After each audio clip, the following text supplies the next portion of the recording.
Friends, welcome back. तो friends, अभी की न्यूज है ऑपरेशन गंगा, भारतीय छात्रों के अभद्र चित्र का विश्लेषण, यूक्रेन रशियन वॉर इवैक्यूएशन। चलो देखते हैं क्या है। तो वीडियो शुरू करते हैं। वीडियो शुरू करने से पहले अगर आप चैनल पर नए हो और आपने अभी तक सब्सक्राइब नहीं किया है तो जल्दी से पहले सब्सक्राइब के बटन और बेल आइकन को क्लिक कर लो ताकि आपको हमारे सारे न्यू वीडियोस के नोटिफिकेशन मिल जाएं जैसे हम अपलोड करें। अगर आपको वीडियो पसंद आता है प्लीज लाइक एंड शेयर। चलिए शुरू करते हैं।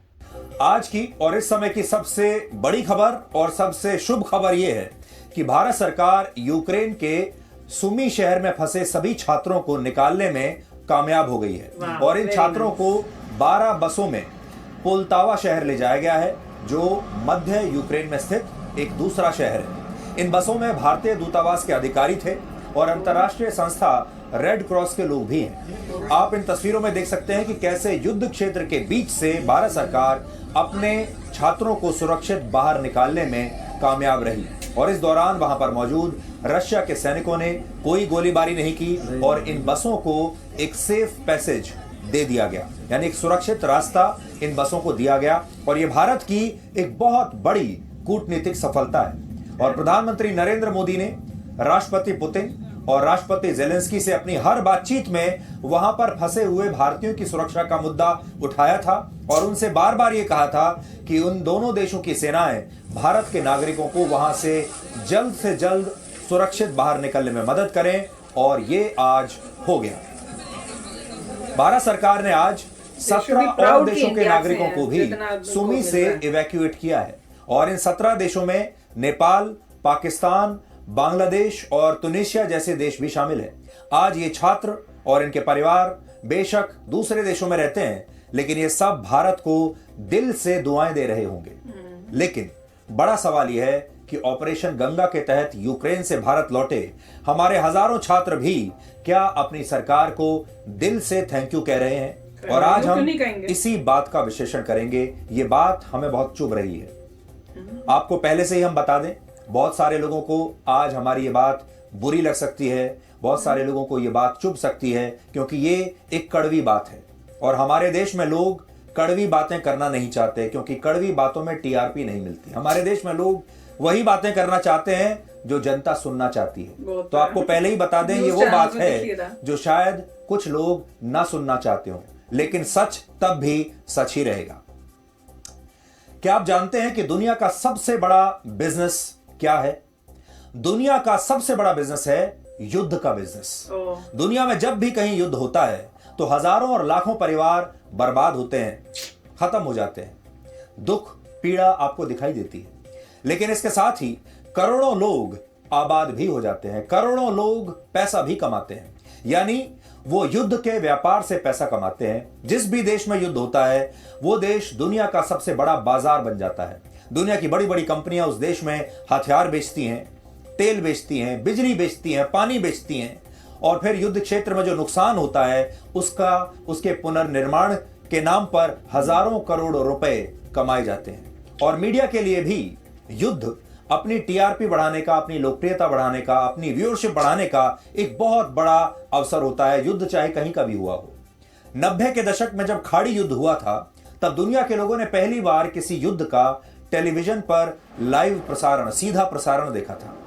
उस युद्ध के बाजार से न जाने कितने नए न्यूज चैनल्स निकले और बड़े बड़े पत्रकार पैदा हुए जिन्होंने उस युद्ध को बेच कर पैसा भी कमाया और लोकप्रियता भी हासिल की। यानी एक जो युद्ध है ये एक बिजनेस मॉडल बन गया था। दुनिया भर के लोगों को टीवी पर युद्ध की तस्वीरें देखना बहुत अच्छा लगता है और पूरी दुनिया में हिंसा की तस्वीरें सबसे ज्यादा ध्यान आकर्षित करने का सबसे असरदार माध्यम मानी जाती हैं। इसीलिए जब भी दुनिया में कहीं कोई आतंकवादी हमला होता है, कोई बॉम्ब ब्लास्ट होता है या जब दो देशों के बीच कोई युद्ध होता है तो न्यूज चैनल्स की व्यूअरशिप अचानक से बहुत बढ़ जाती है। यानी मीडिया के लिए भी ये एक बाजार है। आईएसआईएस के आतंकवादियों ने इस ट्रेंड को बहुत पहले ही पहचान लिया था और इसीलिए उन्होंने अपने कैदियों के सिर कलम करने के वीडियो बनाकर फिर उन्हें जारी करना शुरू कर दिया था और इन वीडियोस को दुनिया भर में करोड़ों लोगों ने यूट्यूब पर देखा था और ये आतंकवादी समझ गए कि दुनिया के लोग क्या देखना चाहते हैं। इसी तरह अमेरिका में हुए 9/11 के हमले में जब लोगों ने 2 विमानों को वर्ल्ड ट्रेड सेंटर के टावर से टकराते हुए देखा तो वो हैरान हो गए क्योंकि उन्होंने ऐसा सब मैं देखा यहीं नहीं पे था। और दुनिया भर की मीडिया कंपनियों ने इन तस्वीरों को जमकर बेचा। इसलिए पता नहीं क्या इस रिएक्शन बार हुआ था यहाँ। जो इस बार का यूक्रेन और रशिया युद्ध है, ये भी मीडिया के बाजार में जबरदस्त तरीके से बिक रहा है। और आज चाहे पूरी दुनिया की आप बात कर लीजिए या अपने देश भारत की बात कर लीजिए, सबसे ज्यादा जो व्यूअरशिप है वो इसी युद्ध की है। और ऐसा लगता है, जो आंकड़े बताते हैं वो ये कि हमारे देश के लोग भी ये बम, बारूद, धमाके, हथियारों का चलना, क्रैश होना, हेलीकॉप्टर, हवाई जहाज, ये सब देखना चाहते हैं। लोगों को मरते हुए देखना चाहते हैं। उसकी बड़ी जबरदस्त व्यूअरशिप है। तो ये बात तो है व्यापार की। ये सब कुछ एक व्यापार है। जो लोग इसे कर रहे हैं उनके लिए भी एक व्यापार है और मीडिया के लिए भी ये एक व्यापार बन जाता है। बिल्कुल। लेकिन यही युद्ध किसी भी देश के लोगों के असली चरित्र को भी दुनिया के सामने उजागर करता है। युद्ध की इन्हीं परिस्थितियों से पता चलता है कि कौन सा देश कितना बहादुर है, किस देश के लोग कितने बहादुर हैं, कितने कायर हैं। क्योंकि मुश्किल घड़ी में ही इंसान के असली चरित्र की और उसके धैर्य की परीक्षा होती है। जैसे इस बार के युद्ध में लोगों को पता चला कि यूक्रेन के नागरिक अपने देश से कितना प्यार करते हैं और वो अपने देश को बचाने के लिए कितनी शिद्दत से देशभक्ति के साथ लड़ रहे हैं। दुनिया को पता चला। इसी तरह रशिया के लोग भी इस युद्ध में अपने देश के साथ खड़े हुए हैं और वहां पर भी तमाम प्रतिबंधों के बावजूद किसी ने भी अपने देश की सेना या अपने राष्ट्रपति व्लादिमीर पुतिन के खिलाफ कुछ कहा नहीं है। हालांकि कुछ छोटे छोटे ग्रुप्स ऐसे हैं जिन्होंने विरोध प्रदर्शन किया है, लेकिन तब भी वहां के पार्लियामेंट में भी और वैसे भी लोगों ने यही दिखाया अभी तक। बोल नहीं सकते। यानी रशिया के लोग भी अपनी पूरी तरह अपनी सरकार और अपनी सेना के साथ खड़े हुए हैं, मुट्ठी भर लोगों को अगर हम छोड़ दें तो।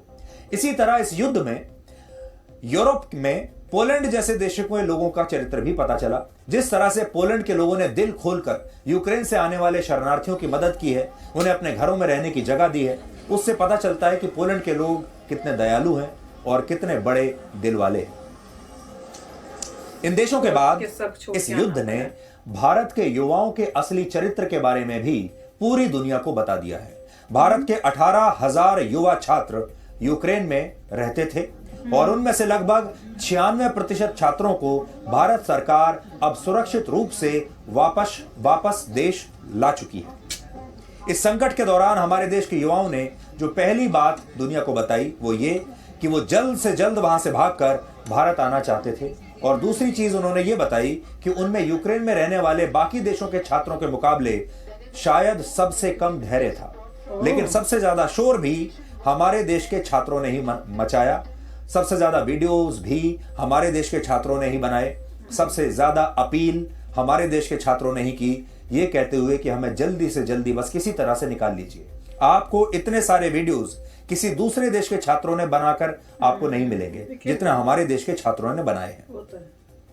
पूरी दुनिया में चाहे आप कोई भी भाषा बोलते हो, एक शब्द होता है जिसे अंग्रेजी में कहते हैं थैंक यू, हिंदी में कहते हैं धन्यवाद, उर्दू में कहते हैं शुक्रिया। दुनिया में आप चाहे किसी भी देश के हो, किसी भी धर्म के हो, किसी भी प्रजाति के हो, लोग छोटी छोटी बात पर भी थैंक यू कहना नहीं भूलते। यहां तक कि अगर आप सड़क पर किसी से रास्ता भी पूछते हैं तो उसे भी धन्यवाद जरूर कहते हैं, थैंक यू जरूर कहते हैं। लेकिन इस बार यूक्रेन से आए बहुत सारे भारतीय छात्रों के अभद्र व्यवहार से पता चला कि वो ना तो अपने देश का सम्मान करते हैं, ना ही उन्हें पूरी दुनिया में अपने देश की छवि से कोई मतलब है, और ना ही उन्हें किसी को दिल से धन्यवाद देना आता है। और वो अपने देश के लोगों से मिल रही इस मदद को शायद अपना हक समझ बैठे हैं। और वो भी मदद जब आप हक की तरह स्वीकार करते हैं तो उसमें से खुशी और कृतज्ञता चली जाती है, सिर्फ शिकायत बचती है। और हमारे देश के बहुत सारे छात्र जब अपनी मातृभूमि पर सुरक्षित लौटे तो उनके चेहरे पर कृतज्ञता का भाव नहीं था। उनके चेहरे पर एक अजीब सी नाराजगी थी, उनके चेहरे पर एक गुस्सा था, वो असंतुष्ट थे, उनके चेहरे पर एक रोष था और अपने देश के प्रति शायद एक हीन भावना थी। हम ऐसा नहीं कह रहे कि हमारे देश के सभी छात्रों ने ऐसा किया, बिल्कुल नहीं, सभी छात्रों ने नहीं किया, लेकिन कुछ ऐसे छात्र जरूर थे जो खुद को भारतीय होने पर शायद गौरवान्वित महसूस नहीं कर रहे थे। लेकिन बहुत से छात्र ऐसे भी हैं जिनमें अपने देश के खिलाफ गुस्सा है, एक नाराजगी है। किस बात की? आज जिन दूसरे देशों के छात्रों को भारत सरकार ने वहां से सुरक्षित बाहर निकाला है वो भारत का गुणगान कर रहे हैं, उनके परिवार वाले भारत को धन्यवाद दे रहे हैं, लेकिन हमारे अपने छात्र तो शायद देख ये भी भूल नहीं रहे गए। उनको, ऐसे बस भारत चलते सरकार जा ने रहे इन जैसे। छात्रों की वापसी के लिए अपने 4 सीनियर मंत्रियों को यूक्रेन के पड़ोसी देशों में भेजकर सबसे बड़ा ऑपरेशन चलाया और इसके करता है? तहत विशेष विमानों को इन देशों में भेजा गया। लेकिन जब हमारे ये छात्र हवाई अड्डे पर उतरे भारत में, वहां भारत सरकार के अलग अलग मंत्री अपने हाथों में गुलाब का फूल लेकर सिर अच्छा झुकाकर gesture कर हाथ रहे हैं वो, जोड़कर नहीं तो इनका उनको क्या स्वागत करने जरूरत के है, क्यों लिए करना चाहिए उन्हें? प्लेन के बाहर खड़े हुए थे। इन्हें वेलकम बैक कह रहे थे। इनको हाथ तो इन जोड़ के छात्रों करना ने चाहिए कि थैंक यू उनकी हमें तरफ बचा देखा लिया आप तक लोगों नहीं ने। और उनके नमस्ते का जवाब तक देना उचित हाथ नहीं तक नहीं समझा। जोड़ सकते इस युवा पीढ़ी को देखकर आज मन में ये विचार जरूर आता है ये। कि अगर कभी भारत पर यूक्रेन जैसी आफत आ गई तो हमारे देश के युवा और हमारे देश के लोग उस दिन कैसा व्यवहार करेंगे। एक बार पहले आप इन तस्वीरों को देख लीजिए, जब हमारे छात्र आए और हमारे देश के मंत्री उनका स्वागत करने के लिए बाहर खड़े हुए थे। और हमारे जो ये छात्र हैं, सबकी बात नहीं कर रहा, लेकिन कुछ छात्र ऐसे हैं जिनके चेहरे पर आप देखिए आपको क्या दिखता है। आप लोगों का साहस जो करके, जो मेहनत करके आप लोग इधर आए, आप सब लोगों को मैं फिर एक बार भारत सरकार की ओर से, सारी भारत के जनता की ओर से मैं स्वागत करता हूं। अनग्रेटफुल हो गए। इतना कौन करता है यार? ये कोई देश के लिए लड़ने थोड़ी हुए गए थे। मोदी जी ने कहा होगा कि उनको वेलकम कर देंगे।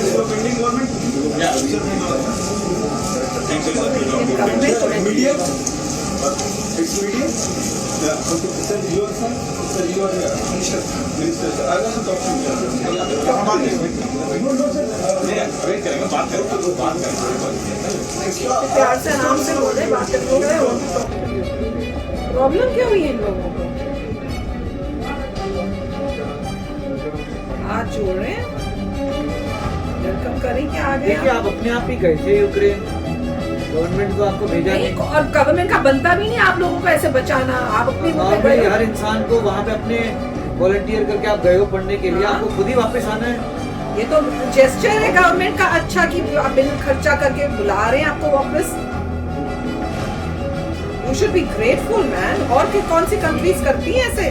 कहती है अपने खर्चे पे आ जाओ। पहले बताया भी गया होगा इनको कि आ जाओ। जब सिचुएशन खराब हुई थी बताया गया था कि आ जाओ, तब नहीं आए। देखो हाथ जोड़ के, कोई भी हाथ नहीं जोड़ रहा। Just look. नहीं तो इनको कुछ लेना है आपसे? एक तो आपको बचा के दिस इज वेरी बैड। ये हमारी जनरेशन है, सोचती है हमारा हक है, खुद कुछ नहीं करना। कोई भी नहीं तो कोई थैंक यू बोले। ये पढ़ी लिखी जनरेशन, पढ़ने ये जो वाले। छात्र हैं ये छोटे बच्चे नहीं हैं, नहीं है? स्कूल के बच्चे नहीं वही हैं, तो। ये यूनिवर्सिटीज के छात्र हैं। डॉक्टर बनने के लिए वहां पर गए हैं, इंजीनियर ये बनने के डॉक्टर लिए वहां पर बनेंगे। गए हैं, उच्च स्तर की पढ़ाई करने के लिए वहां पर गए हैं। इन तस्वीरों को हमारे देश के विपक्षी नेता इस्तेमाल कर रहे हैं हमारे देश की सरकार का मजाक उड़ाने के लिए। कह रहे हैं कि देखिए हमारे देश के मंत्री वहां पर गए और किसी ने देखा तक नहीं। आप शर्म जानते हैं आनी हमारे चाहिए, देश में दिखा रहे हो तो ये भी राजनीति करने का एक तरीका है कि अपने देश का मजाक लो उड़ाइए, लेवल हो अपनी गया सरकार का राजनीति मजाक का। उड़ाइए और लोगों को ये बताइए, पूरी दुनिया को ये ये बताइए हमारी कि हमारे कंट्री छात्र कैसे हैं। कैसे हैं। तो मैं ये कहूंगा कि इन तस्वीरों का एक तरीके से दुरुपयोग हो रहा है और हमारे देश के जो विपक्ष के लोग हैं, हमारे देश के कुछ जो लिबरल्स हैं जिन्हें उन लोग पे लोकतंत्र लगे खतरे में हैं नजर सबके आता है, सब। जो राजनीति से प्रेरित लोग हैं, मीडिया में भी ऐसे लोग हैं, वो सब इन तस्वीरों को सोशल मीडिया पर डालकर मजाक उड़ा रहे हैं। उन्हें आज ऐसा लगता है कि किसी एक नेता का मजाक उड़ा रहे हैं, उन्हें लगता है वो अपना मोदी का मजाक मजाक उड़ा उड़ा रहे रहे हैं, हैं। लेकिन असल में अपना वो मजाक भारत उड़ा का रहे हैं। मजाक उड़ा रहे इंडिया का हैं मजाक पूरी उड़ा दुनिया रहे हैं। में। बिल्कुल सच्ची। इन तस्वीरों को देखकर आज आपको ऐसा लग रहा होगा कि इन छात्रों को इस बात की बिल्कुल भी खुशी नहीं है कि भारत सरकार उन्हें यूक्रेन के युद्ध क्षेत्र से सुरक्षित बाहर निकाल कर लाई, वापस भेज दो। बल्कि इन छात्रों के व्यवहार को देखकर ऐसा लगता है जैसे ये देश के लिए शायद कोई बहुत बड़ा काम करने वही के तो लिए मैं कह रही हूँ, यूक्रेन जैसे ये गए थे इन आप। छात्रों को शायद हम ही ने वहां पर भेजा था हाँ। देश का नाम बिल्कुल, रोशन वही करने मैं कह के रही लिए। थी। और ऐसा करके इन छात्रों ने बहुत बड़ा त्याग किया है, तीर मार के भारत आए के हैं। लोगों पर बहुत बड़ा एहसान किया है। और इन छात्रों में नाराजगी इस बात की है कि वो तो यूक्रेन में भारत का नाम रोशन करने के लिए गए थे, क्या नाम लेकिन जब रोशन संकट की घड़ी आई तो सरकार ने उनके लिए उतना नहीं किया जितना वो और क्या चाहते चाहिए थे इन्हें? या जिसके वो हकदार थे। कुछ भी। सच ये कोई भी नहीं है कर कि ये रहा, छात्र देखो तो सही। बेहतर अवसर और अच्छे जीवन के लिए अपने देश को छोड़कर विदेश गए थे पढ़ने के लिए, अपने परिवार का पैसा लगाकर वहां पर गए थे। और इसमें कोई बुराई नहीं है, हम ये नहीं कह रहे कि नहीं करना चाहिए था। इस देश के हर नागरिक को ये पूरा अधिकार है कि वो ये बात तय करे कि उसे दुनिया के किस हिस्से में जाकर अपना भविष्य उज्जवल दिखता है, और उसे वहां जाने की पूरी आजादी होनी चाहिए। और इन्होंने भी यही किया। ये हमें वहां बताकर नहीं गए थे, देश को बताकर नहीं गए थे, हमें और आपको भी बताकर नहीं गए थे, अपनी स्वयं मर्जी इन्होंने से फैसला गए थे। लिया और स्वयं गए। अगर इन्हें लगता है कि इन्हें अपने देश से कोई अच्छी अपॉर्चुनिटी दूसरे देशों में मिल सकती है तो इन छात्रों को वहां जरूर जाना चाहिए। लेकिन एक बार सोचकर देखिए, जो लोग अपने संसाधनों से, अपनी मर्जी से, अपने पैसे से अपना जीवन अच्छा कर बनाने के लिए देश छोड़कर बाहर गए, अगर वो युद्ध होने पर वहां फंस जाते हैं और ऐसा सोचते हैं कि उन्हें देश वापस लाना अब भारत के लोगों की और भारत की सरकार की पूरी जिम्मेदारी है, तो ये उनका हक है, ये सही नहीं हो सकता। देख लो, ये हमारी फ्यूचर जनरेशन है। मैं तो ये सोच रही हूँ कि आप अपनी पढ़ाई के लिए गए, अपने बेनिफिट्स के लिए गए, आपने क्या गवर्नमेंट से परमिशन ली थी या गवर्नमेंट ने भेजा था? एक तो आपको गवर्नमेंट वापस ला रही है, इतना कुछ करके अपने रिलेशनशिप्स जो हैं उनका यूज करके, पैसे खर्च करके प्लेन से फ्री बुला रही है, ला रही है।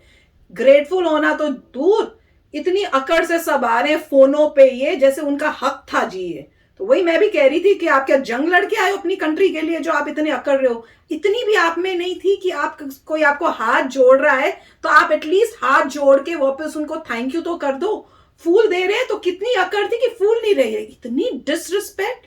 ये हमारे इंडिया की फ्यूचर जनरेशन है, देख के इतना दुख होता है। अब जो भी है, यहाँ पे बच्चे जो हैं उनको अपने बल पे गए थे, आप गए, अगर वहां पे स्टक हो गए तो उनको बहुत ही ग्रेटफुल होना चाहिए कि उनको कोई निकाल लाया।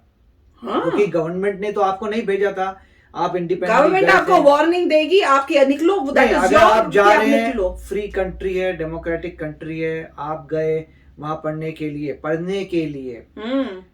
एक हम लोग गए थे जिंदगी में काम ढूंढने के लिए, ये पढ़ने के लिए गए। मतलब आपका खर्चा कोई उठा रहा है, इसका मतलब आप में इतनी एबिलिटी थी आपके पेरेंट्स में कि आपका खर्चा सहन कर पाए। आप यूक्रेन में पढ़ रहे हैं, आपका खर्चा होगा, आप रहेंगे, तो इतना कॉस्टली अफेयर में आपके पेरेंट्स ने आपको फंड किया। पहली बात तो ये है कि अच्छी बात तो ये है कि पहले पेरेंट्स के लिए ग्रेटिट्यूड होना चाहिए। आपके पास इतना था ही नहीं उसके मार्क्स बाद- कि आपको इंडिया के अच्छे इंस्टीट्यूट में मार्क्स। चलिए वो मैं नहीं बोल सकता, मैं तो तो सिर्फ इतना ही कहूंगा कि आप जो भी हैं इसमें कोई प्रॉब्लम नहीं है, आप गए। हाँ, जाओ जाओ, क्यों नहीं जाओ? आप अपर मिडिल क्लास के थे या रिच क्लास थे, आपका पैसा था, आपने पैसा स्पेंड किया, आप चले गए। अब वो आपका अपना इंडिपेंडेंट है। अगर वहां पे कुछ होता है तो गवर्नमेंट की रिस्पॉन्सिबिलिटी तो नहीं है, क्योंकि आप गवर्नमेंट के रिप्रेजेंटेटिव तो है नहीं वहां पे। आप सिटीजन, आप जैसे गए थे वैसे वापस आ जाइए। अगर गवर्नमेंट आपकी हेल्प करती है तो उससे ग्रेट क्या होता है, बहुत अच्छी बात है। इतना अगर प्यार वहां दे पे रहे थे यार, वहां too पे much दे रहे थे इनको। अगर वहां पे उनको प्रॉब्लम हो रही है कि हमें ये नहीं मिला, वो नहीं मिला, तो ये हक बनता नहीं है। आपका कोई हक नहीं है, बिल्कुल। कि आप अपने आप गए थे, गवर्नमेंट के आप एम्प्लॉय नहीं थे। गवर्नमेंट एम्प्लॉय भेजती तो बात है, आप बोल सकते मेरी कंपनी ने मुझे भेजा था, तो ये सब बात थी, तो वो नहीं थी।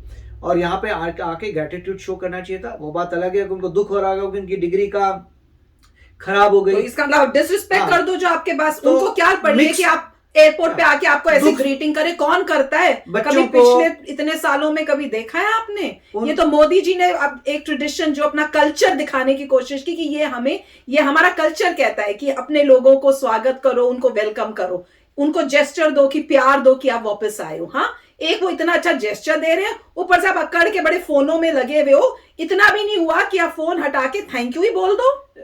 बच्चे जो थे दुखी होंगे, दैट इज इतना भी क्या दुखी, ग्रेटफुल? नहीं, वो दुखी- वीडियो याद है कि जहां पे वो लेडी थी जिनको बोट में वो बिठाया हुआ था, बचा के लाई था, वो कैसे वो पैर छू रही थी, मुझे तो वो याद आ रही है वीडियो। एक वो है और एक ये है। हाँ, नहीं, देखिए यहाँ पे एक बात ट्रू है कि मैं तो बहुत अपसेट हूँ। स्टूडेंट्स जो हैं वो दुखी तो होंगे कि किसी की डिग्री बीच में रह गई, कुछ वो हो गया। गवर्नमेंट की गलती है। मगर वो गवर्नमेंट की गलती नहीं है। आपने I उस hope कि वो कंट्री में समझ गए रहे जहाँ पे हैं, प्रॉब्लम आप हुई उस है। कंट्री में गए, वहां पे मिस्टर पुतिन ने अटैक कर दिया, ये सब प्रॉब्लम्स आ गई, इसमें इंडियन गवर्नमेंट तो आपको बचाने की कोशिश करी है, तो बात अलग है। और जहां तक वॉर का सवाल है, वो हर एक इंसान का अपना व्यू पॉइंट है, और उस व्यू पॉइंट जो भी है वेरी नाइस, हर एक को पूरी राइट है अपने व्यू पॉइंट का करने को, मगर जब लोग पर्सनली अटैक करते हैं तो वहां गलत हो जाते हैं। वो तो फिर इसका मतलब ये है कि इंडिया ने अपनी यंगर जनरेशन को डिबेटिंग करना सिखाया नहीं। पहली ये वाली हमारा जनरेशन, कल्चर नहीं है, एटलीस्ट इसका हमने मतलब तो ये नहीं है ये सीखा। हमारी जनरेशन जो थी काफी बेटर बहुत थी अच्छी आजकल की जनरेशन से। ऐसे पर्सनल अटैक ही करने लग जाओ, आप देखो ही नहीं क्या बोल क्या रहे हो, उसके बाद इमोजीज हंसने वाले बना दो, ये बना दो, as if it is kind of a वो जोक। कोई बात नहीं, वो तो लाइफ में होता है, वो तो होता है। वी अंडरस्टैंड कि कई ऐसे लोग होंगे, यहाँ पे एक एग्जांपल दिख ही गया हमको कि जो अपनी गवर्नमेंट जिसने बचाया उनके साथ ही नहीं ग्रेटफुल हो सकते, तो हम तो दूर की बात है जो इंडिया से दूर बैठे हुए हैं, तो उनके साथ तो क्या होगा वो तो देख ही रहा है। बट एक बात देखने वाली है कि सिर्फ जो लोग एग्री नहीं करते सिर्फ वही कमेंट्स करते हैं। हाँ, अगर वो हम तो है। अगर हम नेगेटिव पीपल अगर होते हैं, आपको वो ये ज्यादा। शॉक लगे या ना लगे, मतलब ये है कि अगर 90% लाइक्स के बावजूद कुछ कमेंट्स आ रहे हैं तो वो 10% यहाँ लोग पे भी हैं, तो हो रहा है, गंदे लोग ही तो हैं, 10% लोग हैं वीडियोस बना रहे हैं। जिन जो भी बंदा एग्री नहीं करता बस वही कमेंट कर रहा है, ऐसा लग रहा है। और 90% जो लोग हैं वो बहुत खुश हैं और वो कोई कमेंट नहीं करते, क्योंकि 90% हाँ, जो है whether they agree वो और बिंदास है। डिसएग्री उनको है कि ठीक है, बस यही है। और हमने इतनी बार ही बोल दिया कि ना हम यूएसए की साइड है भैया, ना हम रशिया की साइड है, हमें है कि वॉर नहीं होनी चाहिए, क्योंकि वॉर की वजह से हर जगह जो है नुकसान होता है, आपको भी होगा, हमको भी होगा, जो हम यहाँ घर में बैठे हुए हैं हम लोगों पे नुकसान होता है। अब किसकी गलती है नहीं गलती है वो सबका अपना अपना नजरिया है, मेन है कि वॉर नहीं होनी चाहिए, और वॉर जो पहले कर रहा है वो गलत है हमारे हिसाब से। जिसने पहले वॉर शुरू की, अगर आपके पास अगर बातचीत आपकी काम नहीं हो रही थी, तो इसका मतलब ये नहीं है कि आप जाके किसी को जाके लड़ने के लिए आप वहां पे बॉम्ब करने लग जाओ और टैंके भेज दो। That is not the solution. वो हमारा स्ट्रॉन्ग बिलीफ है, चाहे वो किसी भी कंट्री, वो कैरेक्टर की बात है, वो आपके कैरेक्टर और सोच की बात है कि आप जो है एग्रेशन से काम नहीं कर सकते। मेरी बात कोई नहीं मान रहा तो मैं क्या जाके उसको थप्पड़ मार दूंगी? करेक्ट, ये गलत यही है। मैं बोल रही हूँ, बस तब से यही हम बताने की बिल्कुल। कोशिश करें। अब यूएसए ने पास में क्या किया, रशिया ने पास में क्या किया, इंडिया का कौन बेटर दोस्त है, वो सब में हमने कहा हम उसके बारे में डिस्कस ही नहीं कर रहे भाई। हम तो ये बोल रहे हैं कि लड़ाई जो हुई है वो क्यों नहीं होनी चाहिए थी, और जिसने पहले लड़ाई की वो गलत है। आप किसी को थप्पड़ नहीं मार सकते जब अगर आपको उसकी बात पसंद नहीं है, वो जो कर रहा है आपको पसंद नहीं, अनलेस एंड अनटिल उसने आपको हर्ट कर दिया है, फिजिकल कुछ किया है, उसने फिजिकल हुआ है तो आप फिजिकल हो सकते हो। आप जो पहले फिजिकल हुआ वो गलत है। ये फंडामेंटल की बात है, अगर नहीं समझ आती समझ नहीं आ रही तो हम कितना समझा सकते हैं भाई।